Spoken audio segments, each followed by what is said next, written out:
Yağış yağır, yaz yağışı yağay yağış. Yağıcınan sen sənə, sən sənə alqış, yağay yağış. Yağıcınan sen bu çöllərə, çəmənlərə, yağıcınan sen susuzluqdan boynun əgən çiçəklərə, yağıcınan sen. Yağıcınan sen yağa yağa isladıcınan paltarımı. Qaytar mənə gəzlikdəki öz əhdimi, ilqarımı.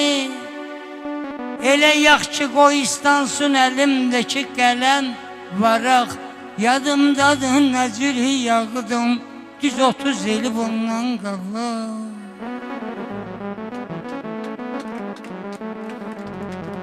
Yağay yağış arzulara, diləklərə yağcınansan.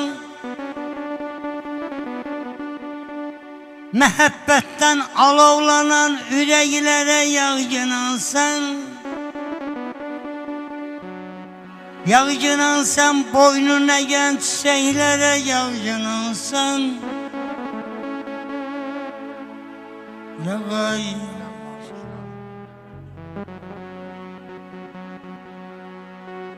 sən elə bir şeysən ki, sən elə bir nəğməsən ki, ağzın yoxdur, dilin yoxdur, nə cür deyim biləsən ki.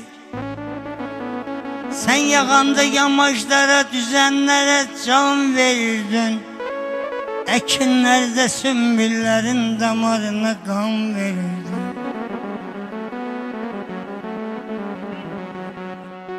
Elə yaxşı qoyustansun əlimdəki qələm var ha.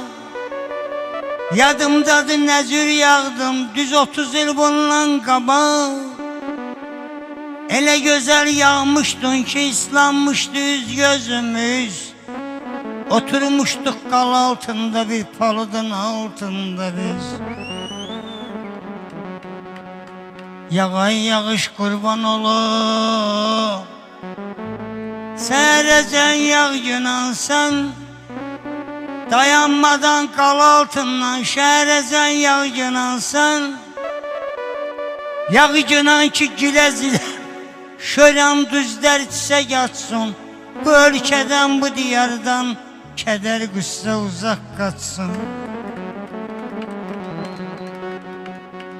Yağa yağa nə olar ki xəbər apar sevdiyimə. Aman güldü bu halımı, bu günümü ona demə. Dögə dögə pəncərəsində ginən ki gəlibdi yaz. Qan altında şirəli ilə 5-5 vurur yetim eyvaz yağay. Yağıcınan, hara yağırsan yağıcınan. Sabrabada yağmacınan, ey yağmacınan. Çünki sən yağırsan kürdə daşır, uçur gedir bətlərimiz. Yenə suyun altında xaraba qalır kətlərimiz. Yenə evsiz qallaxı mənim yaxşı qardaşlarım. Çadırlarda, palatkada çürüyürlər yoldaşlarım. Yağay yağış yağcınan, elimizə obamıza yağcınan. Siyəzənə, dəvəçiyə, qubamıza yağcınan. Sənə qurban olum, sabrabada yağmacınan. Yağanda da az yağcınan.